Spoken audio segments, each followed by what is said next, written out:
Hello, everyone. I am super excited for today's episode. Today, I have with me Meichele Latham. She is a strengths-based, solution-focused wellness strategist with the mission to promote optimal wellness for individuals and organizations. She is based in West Seneca, New York, and she's privileged to serve New York, Arizona, the United States, and internationally. Meichele supports both groups and individuals in health and wellness, as well as career professional coaching, and as a licensed clinical social worker for over 30 years. Today, Meichele infuses a strengths-based, trauma-informed, solution-focused, and coaching-oriented approach, guiding her clients in healing, coping, and gaining clarity to design a lifestyle of holistic wellness. She focuses on mastering stress, reducing overwhelm, relieving anxious and depressive symptoms, as well as mitigating burnout and compassion fatigue. So, Meichele, I'm super excited to have you here today. Easy, thank you. I'm super excited to be here. I'm excited to dive into all of the things that you do, because you do a lot of different things. But first and foremost, before we dive into that, I'm curious, where did you start and what got you to where you're doing what you're doing today? Yeah, a lot of what I'm doing today is because of what I was doing before. So, as you mentioned, being a licensed clinical social worker for nearly 30 years, I actually started my career in a nonprofit organization as a student intern, and I left there as the chief operating officer. Oh, So, wow. only one nonprofit organization my entire career for almost 30 years. Wow. And through all of that, I did clinical counseling as a social worker, moving into administrative positions, being a leader, recruiting people, developing people, launching, promoting people, and really organize from the organization's perspective, leading the programs and all of that. And so all of my experience over the 30 years prepared me to be doing what I was doing. And the real pivot happened when I myself realized discontent, misalignment of values, which wasn't clear to me at the beginning, but ended up showing up in forms of compassion fatigue and burnout, and not having support at that level of leadership, very limited with who I could talk to about what I was experiencing, especially in a male dominated field, space. And so I decided I needed to leave and figure out what I wanted to do. And through some deep reflection, decided I am well equipped to start my own business and be able to serve through coaching and counseling and consulting to help individuals and organizations with their wellness as a way to mitigate the compassion, fatigue, and burnout, especially at a time when there is such workforce challenges with recruiting people and retaining people. And a lot of it, the research is showing, is due to feeling that stress, the chronic stress, how that leads to the burnout and the compassion fatigue. And even if the person stays, they're not fully present in the workplace. Right. They're distracted by what they're navigating, and so they're not performing at their best, which means the organization or company is not performing at their best. Yeah. And I think a lot of it, I've seen it a lot, even in corporate America, where it all trickles down from the top. If the top's not in alignment and they're not taking care of themselves and they're going bananas and they're stressed all the time, it just trickles on down and it makes everybody else stressed. Right, right. Man, that's crazy. So was that something that you were also going through, or were you just noticing around you? But it really hit me when there was a lot happening here in Western New York. This is COVID and beyond. Okay. And I realized that we were arranging healing circles for our team members to honor how stressful everything was that they were navigating. And I was like, I don't have the energy to be available to anybody else because I need to take care of myself. And that was one of the first eye openers for me of, I need to do something different. I can't continue to operate in this way because it's not good for the people around me. It's certainly not good for me. And then the trickle down, right, of everybody else. Yeah. And I think so looking back at COVID days, and of course everybody's over here like, oh, it was fresh. It was like it was yesterday, which it was like 5, 6 years ago at this Yeah. point, and there was just a lot of stress going on no matter what. Everybody was in this state of full panic. And I remember thinking, man, when we get to a point where everything just kind of settles down, when the world shut down, unfortunately, even after that, I was like, God, everything's going to pick back up and it's going to be a Yeah. complete fast pace. So I think a lot of businesses, just like you, just like you're saying here, took a different shift during that time frame to be more supportive on the backside, you would say. Right? Mm-hmm. Yeah. Mm-hmm. That way, whenever we get all integrated and back in life, here's how we can support you. Right. Right. Yeah. So I'm curious, and I know you do a lot of different things whenever it comes to the work that you do with your clients. You do wellness strategies, but I think also you focus a lot more on just the individual person and then how we can grow together as a group, right? So walk Yes. me through some of your wellness strategies, or like when somebody comes to you, what are we doing? How are we working through these things? Because you do a wide range of things from being, on the clinical side of things, what do you incorporate in? And then what do you do on the coaching side? Yes. So with counseling, because often the question comes up, what's the difference between counseling and coaching? And with counseling, the focus really is more on the specific medical necessity, if you will, around how is it disrupting my functioning, whether it be sleep, irritability, appetite, just no energy. It might be the constant worry. And so specific strategies to relieve and reduce those symptoms. And a big piece of that is also understanding what's contributing to it in the first place, which often brings us right back to career related type of things. And then also for some people, there's also healing related to what those contributing factors are.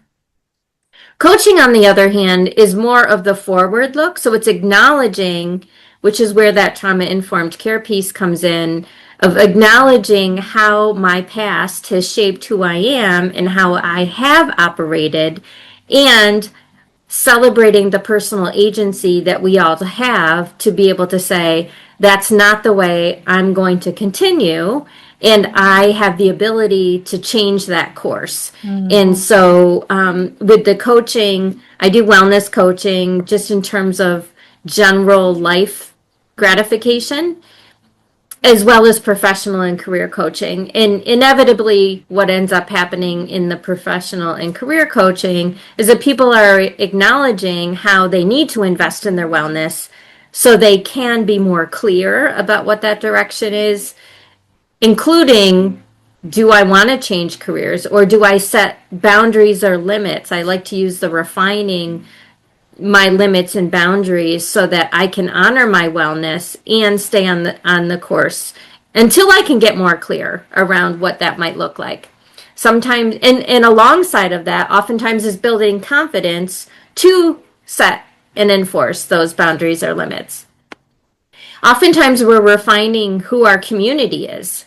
What is it? What are the messages that you want and that you need to help support how you want to be feeling or your goals? And are you doing so in a way that's aligned, or are you sabotaging yourself or distracting because of the people that you are surrounding yourself with, or what you're choosing to bring those messages in, whether it be podcasts, the social media? I hear a lot from younger adults about how sabotaging social media is to their goals, because now they're comparing themselves to other people. And so they're setting limits and boundaries around their social media or their phone. The permission to not answer when somebody calls them immediately. There's so many things, and it's so exciting when those aha moments go off for people and they realize that they can do something different.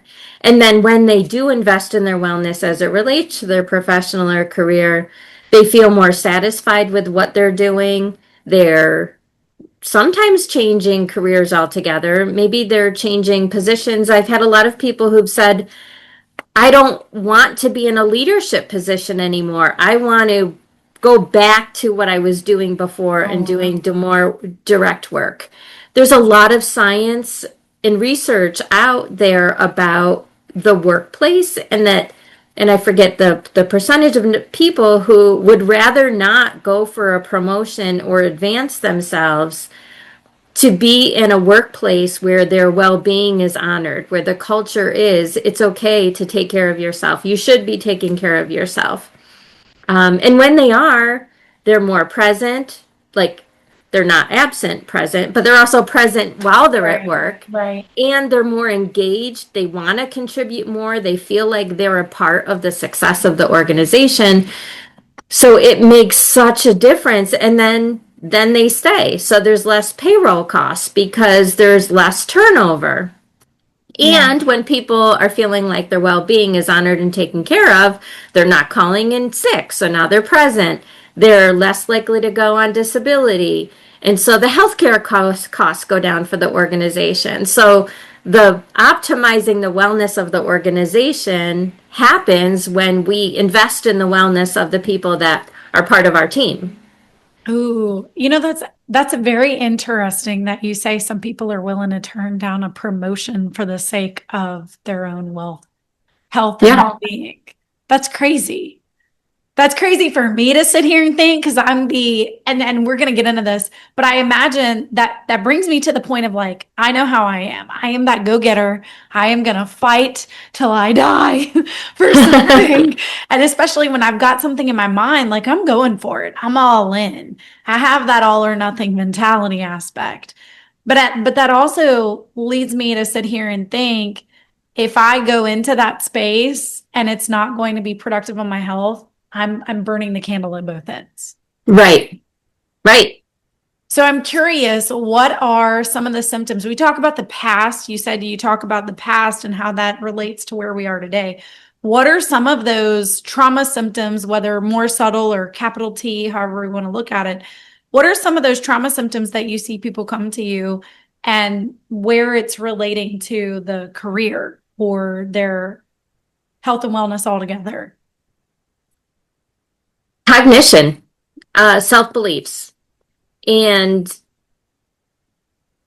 in self-beliefs as it relates to explicit shaping as well as interpreted shaping. So many times when I work with people, the expectations they have for themselves are really grounded in what they've been told in their upbringing, whether it be from their direct family, schooling, teachers, coaches. We take these things to believe them as such fact, and or we make observations and create expectations from what we are comprehending of what we're seeing. And then that shows up in some of the negative self-talk, limited beliefs around what we are capable of, questioning ourselves, the self-doubt, not having the courage to do something different. Somebody I spoke with earlier today, the hesitancy to have an open conversation with somebody because of the experiences that you've had before of how somebody reacted or was not receptive. And so that shapes how we choose to move forward. Yeah. And with cognition, what we focus on expands. So if we have a belief about ourselves that we are capable, without even realizing it, we're looking for the evidence to support that belief about ourselves. When we have a negative belief about ourselves, that is the quickest thing we look for. Yep, see, I'm not capable. Yep. Oh, yep, I just don't have the ability to do this.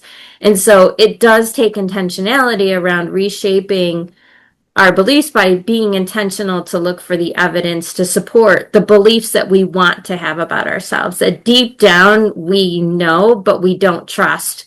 Yeah. Because of the other experiences that we've had.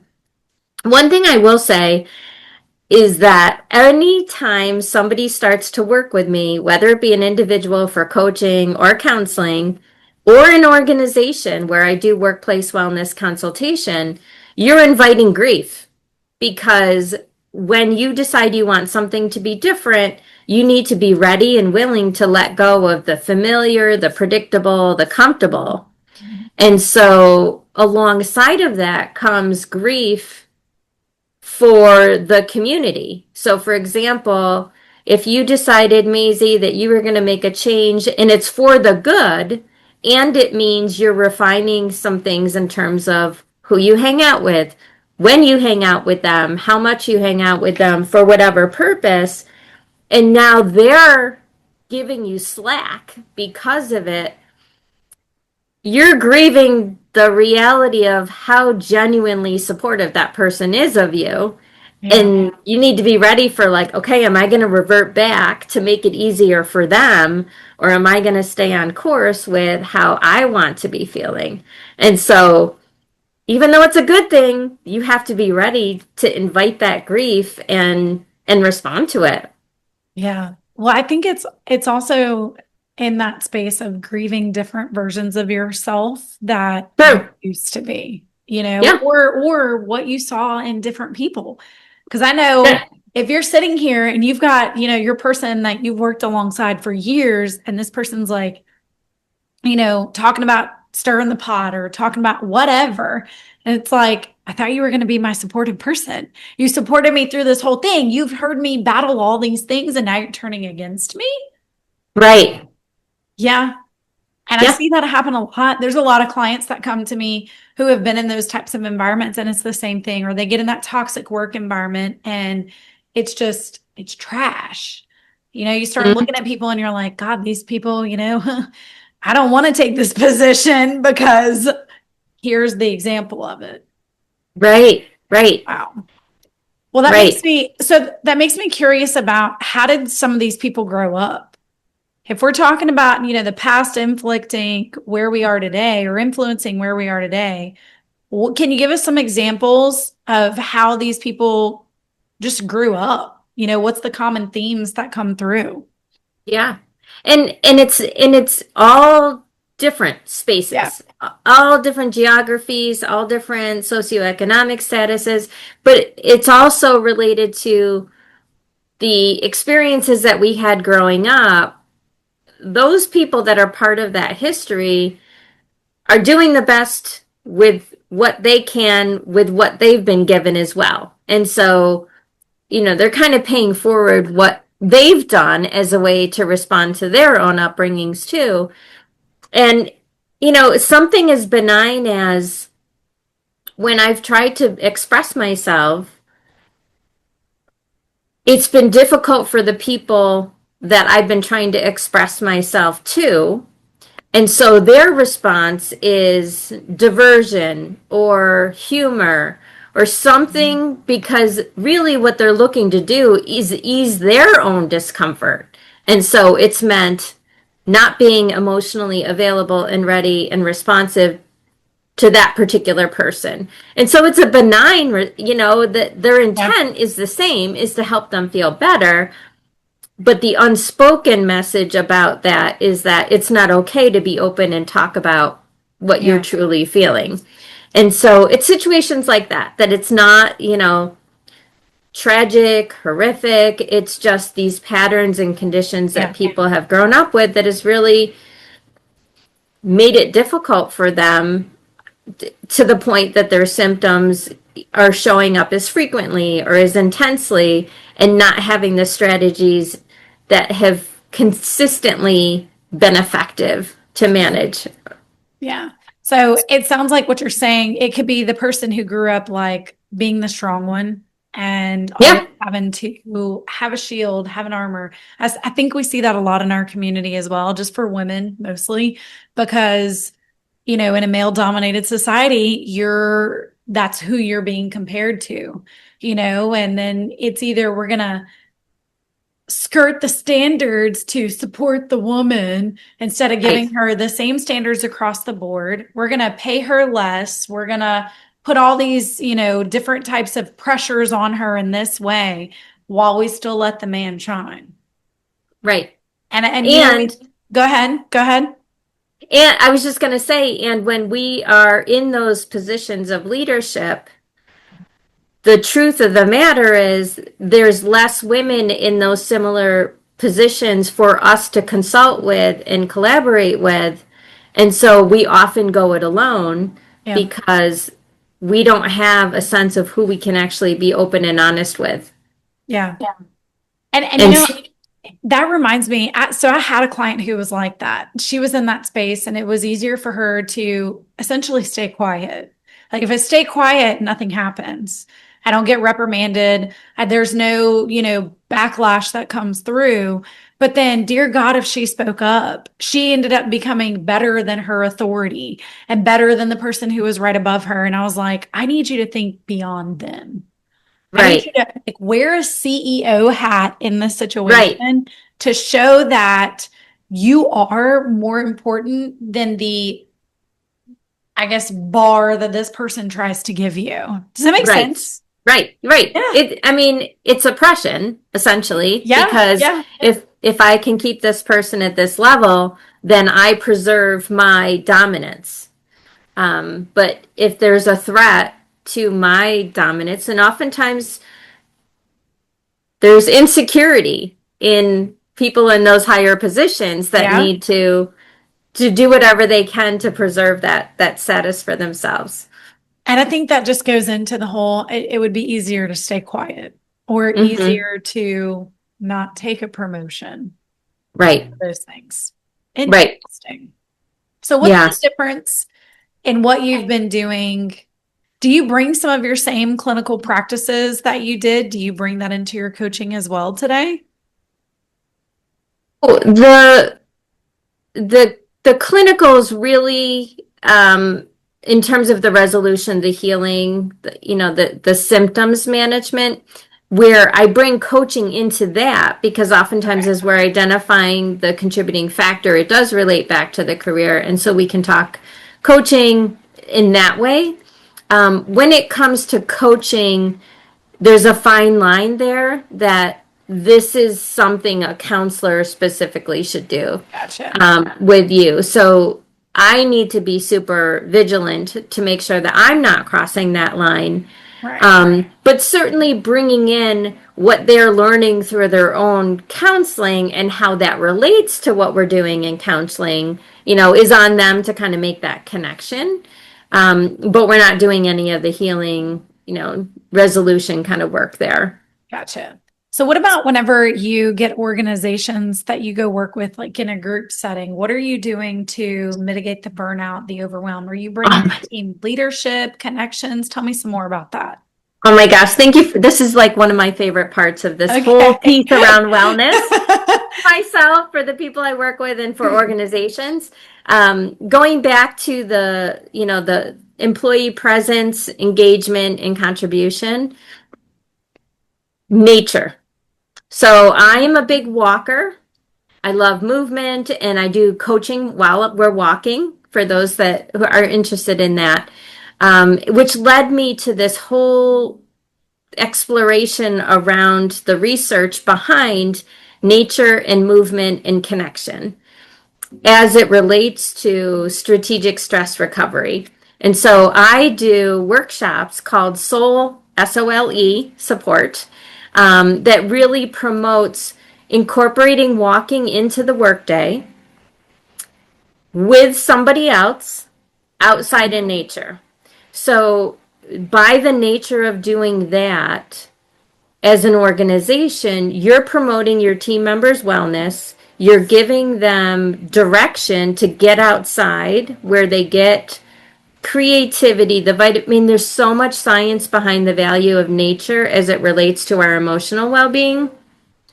When you say take a break, this is part of your workday. This is not your lunch hour. This is not your 15-minute break. This is a supervision meeting. This is you just started with us and we want to get to know you. So come on, let's just go out for a walk. This is you need to work on this project plan. Why don't you go outside? Because in nature, you're more creative and you come up with solutions. When you move, you're creative and you come up with solutions. When you are in connection with somebody else and you're processing out loud, there's so many benefits to doing this. And now you're going to be more effective. The sedentary of being at your desk all day long is so harmful for our health. When you get out of your workspace and you sensory wise are not aware of all the things that are stressing you out, there's no piles across from your table or whatever. There's no long to-do list on your wall that your eyes are picking up and you don't even realize it, but it's causing this stress.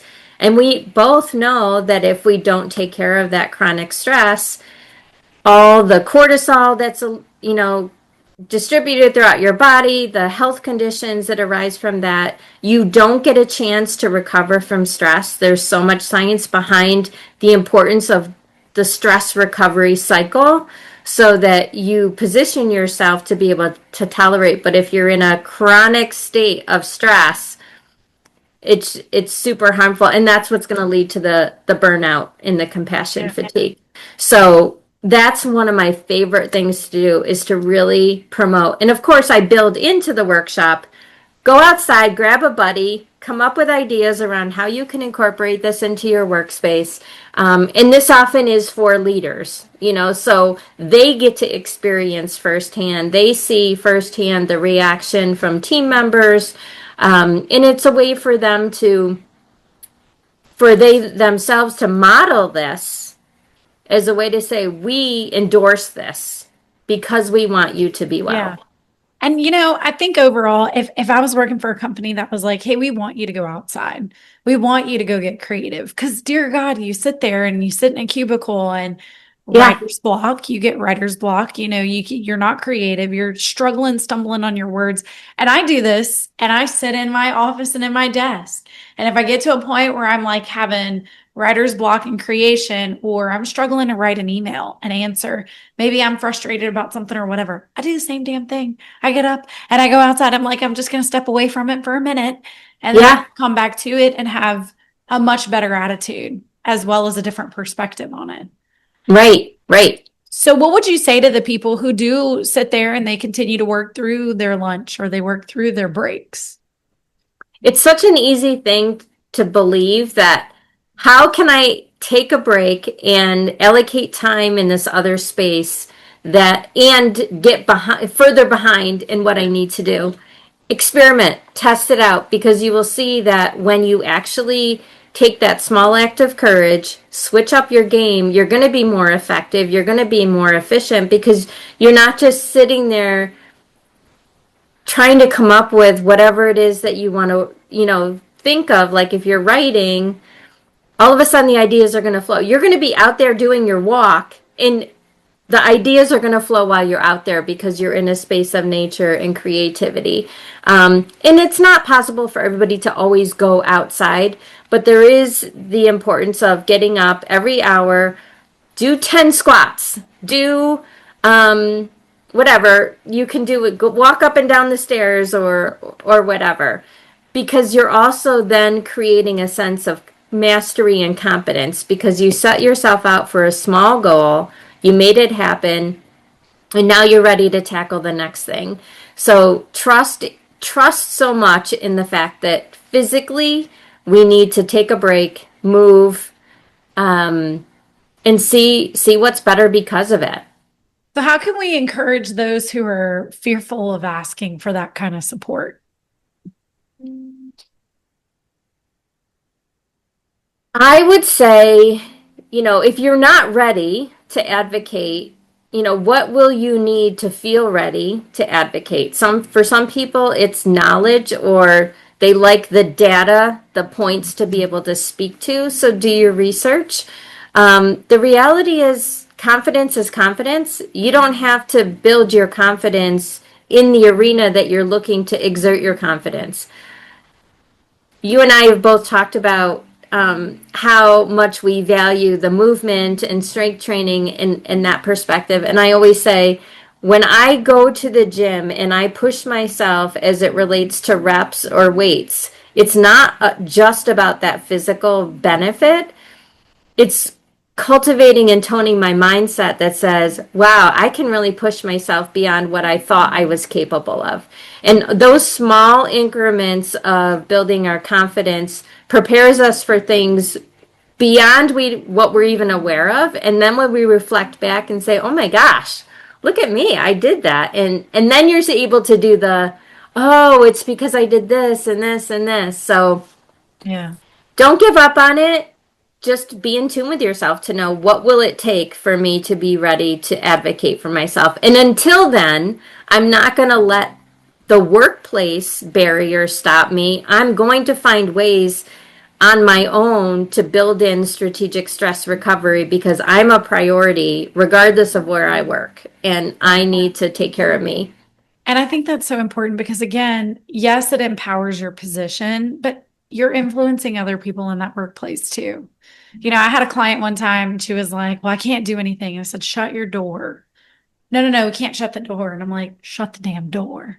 Shut the door. You can shut the door. They wouldn't have given you one with a door if you didn't have that power. Like, shut the door. Because she said it was inevitable every time she'd walk into her office, and this was a different client, she'd walk into her office, people would immediately be like, okay, you're available for conversations. And I was like, a closed door does not mean I'm available for a conversation. What do you do at home when you close your doors? Right. You're not inviting walk-ins, It's the same concept. And she would do that. She'd go to her desk. We came up with a plan. She went to her desk. First 10 minutes every morning that she got to her office was hers. And eventually I started having her do, so like I have a diffuser back here, and I'm like, Yeah. diffuse some oils that just get you in a calm mood. And she was like, girl, it shifted the entire office, not just my cubicle and my place. Yes, I shut my door, but it also gave her more power in it. And then people came to her, hey, are you good? They started asking me, like, do you have a moment that I could sit down and talk to you? And I'm like, there's power Right. behind advocating for yourself. Yeah. Yeah. And there's subtle boundaries like that. Right. Yeah. And Nonverbal, that's verbal. small. Yeah. Yeah. It reminds Yeah. me, did you ever read the book, The 4 Hour Work Week? I think that's what it's No. called. Okay. I'm going to encourage read it. It is Okay. a fabulous book. I remember this. So reading different parts in there, basically this person went to their boss and was like, hey, I would be more effective if I did, worked a couple of hours from home during the week, or, if I did a few things like this for myself, I'd be able to get more of my work done. And actually they were able to complete way more in those 4 hours of a work week than they were anything else. And it actually increased the productivity of the place. Yeah. Go read it because it was really Yeah. inspiring. And it also got me Yeah. to this place of like, well, shit, I need to set better boundaries. Right? Yeah. Yeah. Yeah, I love that. And it And sounds like those extend are it. some of the same principles that you advocate for your clients as well and in their organizations. Yeah. Yeah. Okay. I like that. What are some red flags? So let's look at it this way. What are some red flags that people can pay attention to that they're going through right now that makes them need to advocate for themselves or get up and take a walk? How would I know? Not just writer's block. Let's go beyond what we've talked about. What are some other things? Yeah. I mean, I think some of the easiest ways, and for the most part, not anything that they would need to add to their agenda. So here in New York, and I imagine in many medical places, when we go for our annual physicals, we are asked to complete the PHQ and the GAD, which are symptoms of depression and symptoms of anxiety.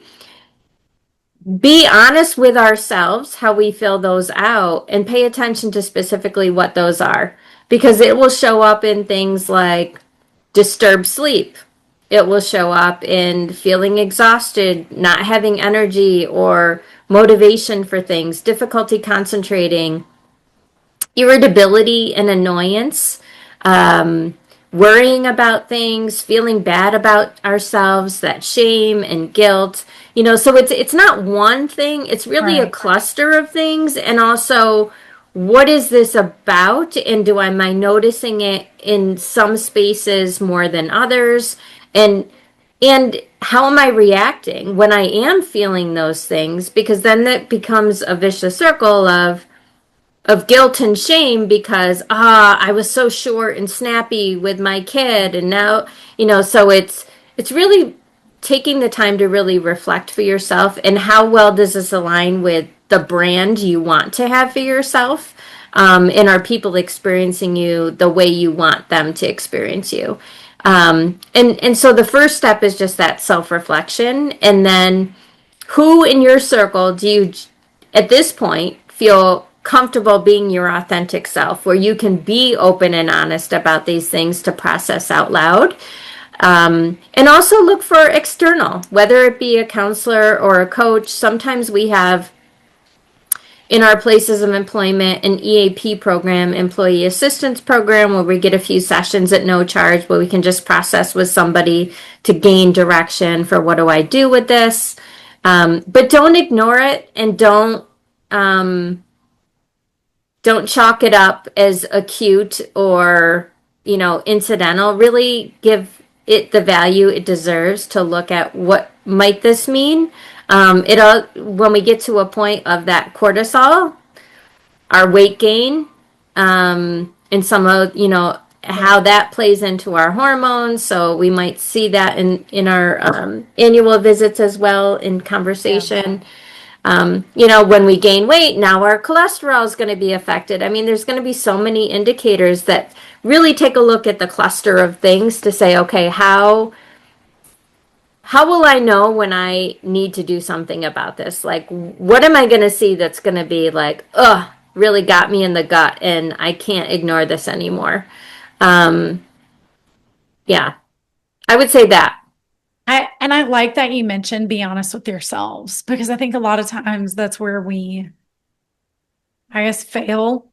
I don't want to use the word fail, but that's where we sit in denial, or we try to skirt it under the rug, or Right, something. It's not that bad. It's not as bad as.